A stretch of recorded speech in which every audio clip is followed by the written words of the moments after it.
Se você consome muitos mangás, ou pelo menos está ligado nesse mundo dos animes, com certeza já ouviu falar sobre Berserk, o famoso mangá mais violento de todos.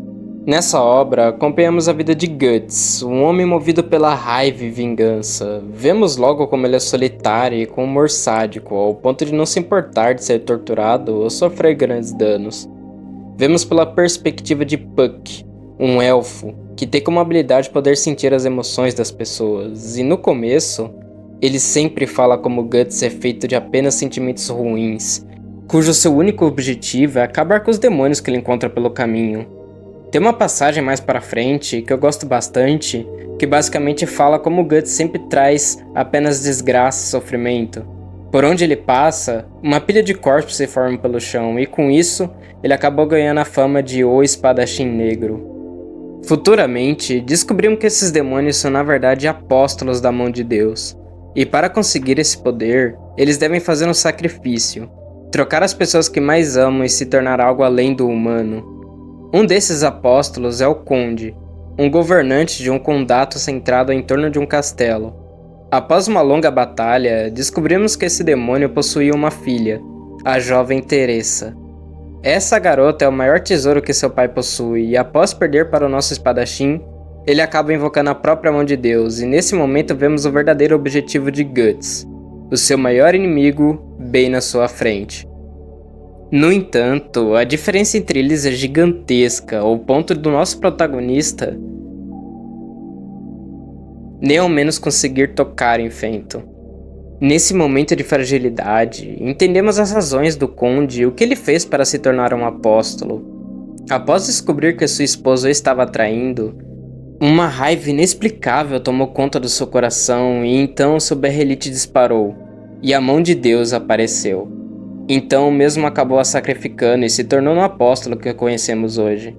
Após tudo isso, Conde acaba sendo puxado para o inferno, e a Teresa jura vingança contra o Guts. O mesmo finge não se importar, mas logo em seguida, o mesmo cai em lágrimas. Talvez por causa das palavras da garota, por ele sempre trazer sofrimento por onde passa, ou pela frustração de não conseguir fazer nada contra seu maior inimigo. Nesse momento, entendemos que esse cara é muito mais do que só ódio e vingança, e então voltamos para o que talvez seja o maior e melhor flashback que eu já vi, a Era de Ouro.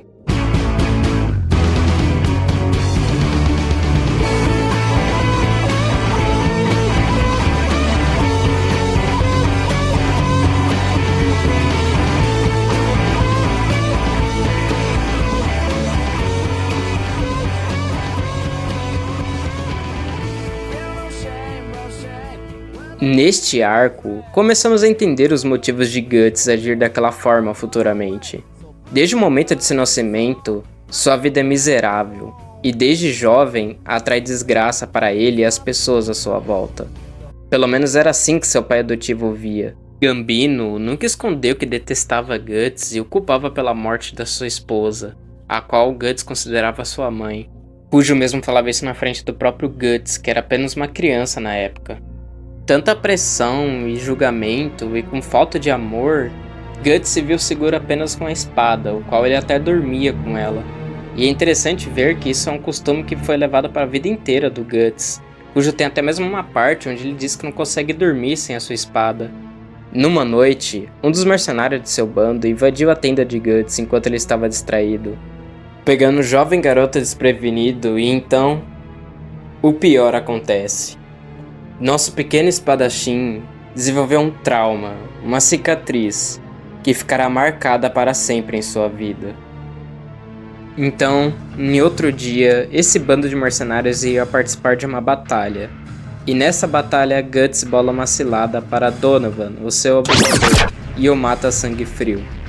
Porém, seu pai, nessa mesma batalha que os mercenários estavam lutando, acaba sendo ferido, se tornando um ser debilitado e incapaz de lutar, apenas um estorvo para seus mercenários. E isso o fez mostrar seus verdadeiros sentimentos quanto a seu filho. Ele sentia ódio, desgosto e rancor por ter perdido a sua amada por culpa de Guts, pois segundo ele, Guts apenas trazia uma maré de azar e desgraça para todos o seu bando. Era como se fosse uma maldição viva ambulante. E ainda revela que Donovan, na verdade, pagou míseras moedas para fazer o que fez com seu filho, onde o mesmo ainda dá mais valor a um cachorro do que para Guts. Isso então quebra nosso espadachim, o fazendo chorar na sua tenda. Gambino, seu próprio pai, tentou o matar. E assustado e tentando se defender, Guts acaba por matar aquele que um dia ele já chamou de pai. Indo conferir o que aconteceu, os mercenários descobrem o corpo morto de Gambino e começam a perseguir o jovem garoto que, numa tentativa de escapar, acaba caindo num abismo. Era para ele ter morrido com a queda, mas mesmo sobrevivendo, um grupo de lobos apareceram e o garoto fecha os olhos, provavelmente já imaginando que não sairia vivo dali. Mas algo estranho acontece. Seu braço se move sozinho e mata um dos lobos, fazendo com que os outros se assustem e fujam. É como se Guts não aceitasse o seu destino. Como se ele sempre lutasse, mesmo nas piores ocasiões, contra a maré da causalidade desde o seu nascimento. Onde o mesmo nasceu de um corpo morto enforcado, ficando no seu berço de sangue e lama à mercê da morte.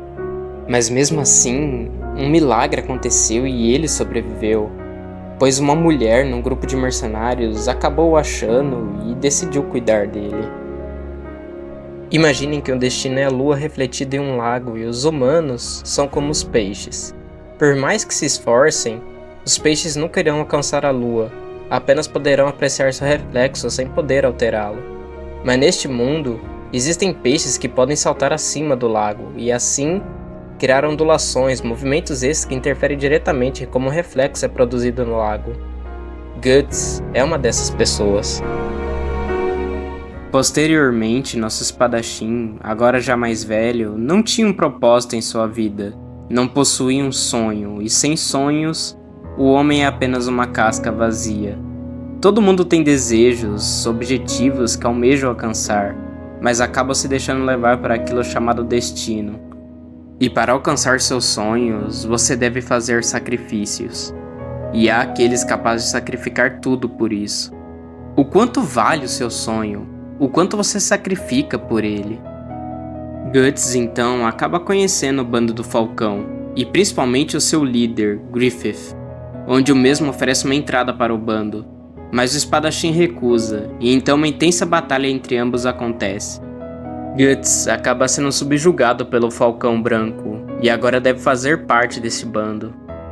Bando esse que viria a ser uma espécie de família para Guts, onde ele conheceria os valores da amizade, do amor e desenvolveria uma vontade maior. Assim como o mesmo fala, enfrentar 10 ou 100 inimigos não tem importância a ele, pois não se tem nada a perder. Mas futuramente o mesmo entende que quando você levanta uma espada para proteger alguém, ela se torna bem mais pesada. Todos naquele bando do Falcão são como fogueiras. Todos têm objetivos e sonhos individuais. Uns querem sair da guerra e abrir uma alfaiataria, outros querem se tornar generais para poderem conquistar as suas amadas. Porém, todos esses sonhos, para que não se apaguem, se atiram numa chama muito maior, uma fogueira imensa chamada Griffith. Mas antes, claro, o mesmo deve cumprir sua função no bando, e após vencer o seu último confronto, Guts decide sair desse grupo. Porém, Griffith, o seu líder, impede que isso aconteça. Se você deseja sair, primeiro terá de me vencer. Ambos lutam novamente, porém dessa vez Guts se sai vitorioso, deixando seu líder Joelhos e seus amigos para trás, principalmente Casca, a qual ambos se tornaram muito próximos após um certo acidente. Griffith, incrédulo das atitudes de Guts, decide se aproveitar da paixão que Princesa Charlotte tinha por ele, afogando suas mágoas em prazer falso e momentâneo. No entanto, uma das empregadas da princesa escuta o barulho do ato, e então fala para o rei de Midland o que havia acontecido, cujo mesmo fica enfurecido e manda prenderem e torturarem aquele que já foi o seu melhor peão, e também fará atrás do resto do bando do Falcão também. A razão para tanto ódio contra aqueles que salvaram o seu reino é bem perturbadora, para se dizer o mínimo. Vale ressaltar que mesmo na realeza já existiam aqueles que armavam para cima de Griffith, como o caso da própria rainha, Kuja não sobreviveu para se contar a história. Um ano se passou desde que Guts saiu do bando, mas ele continuava pensando nas palavras daquele ser misterioso que encontrou enquanto estava longe do bando. Um cavaleiro fantasma, que usava uma armadura em formato de caveira, e ele lhe proferia as seguintes palavras: tudo começa agora e termina no momento do eclipse daqui a um ano. Você e seus amigos estão caminhando cegamente rumo ao seu fim. Seus miseráveis corpos serão enterrados. Uma tempestade de morte cairá dos céus para consumir todos vocês.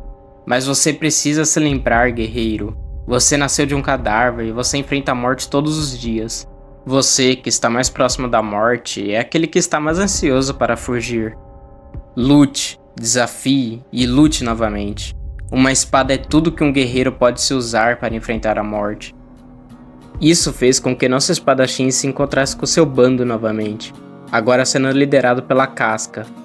Após Guts salvar o bando de um ataque do povo Kushan, que será o mais importante futuramente, Guts e Casca têm um momento para conversar novamente, onde ambos acabam conhecendo o amor.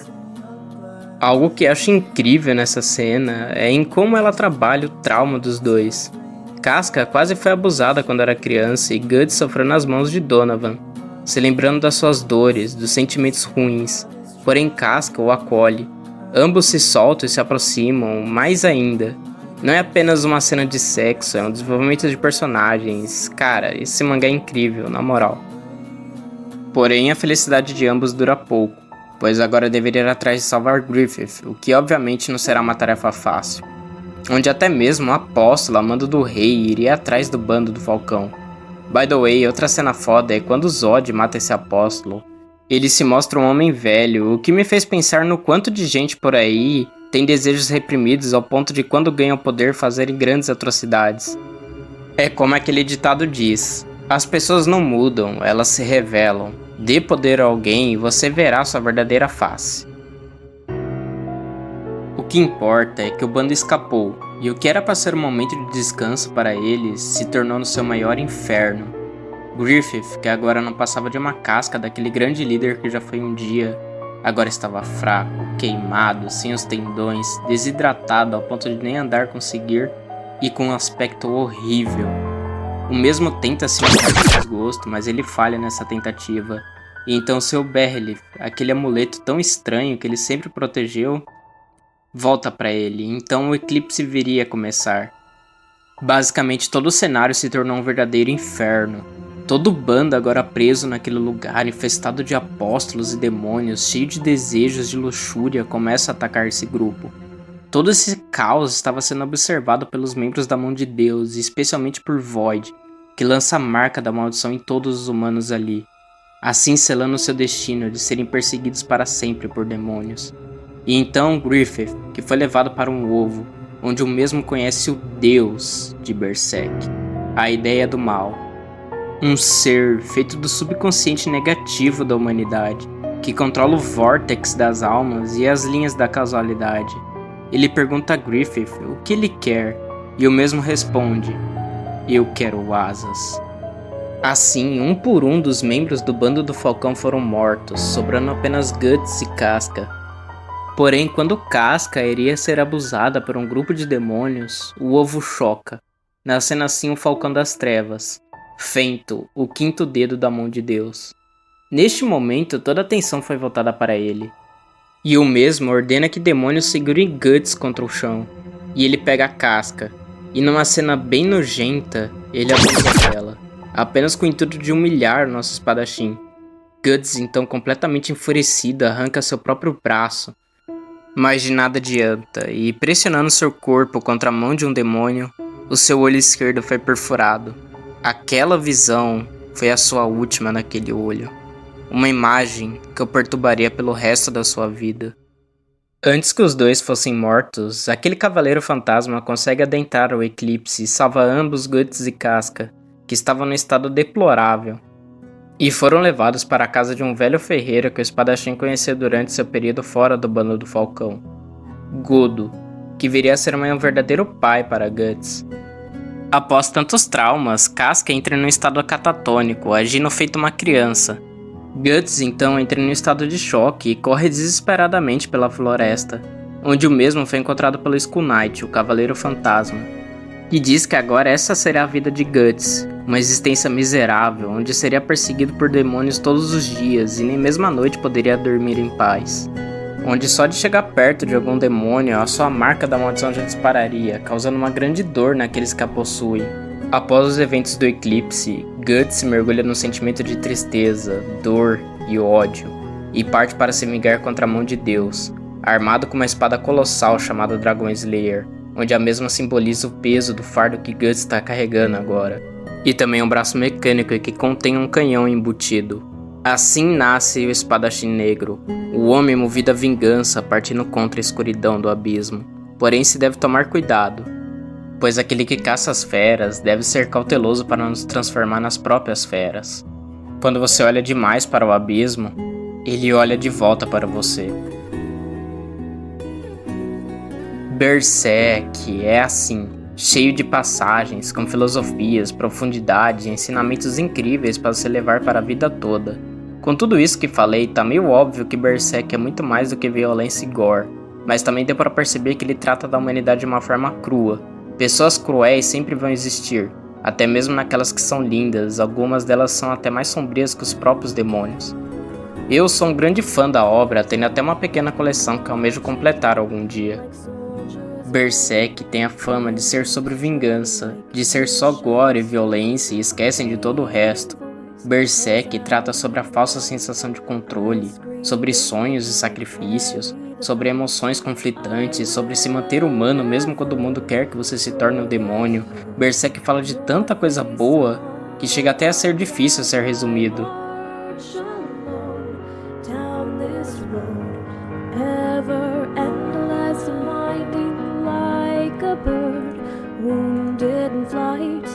I endure the rain and soar toward the light.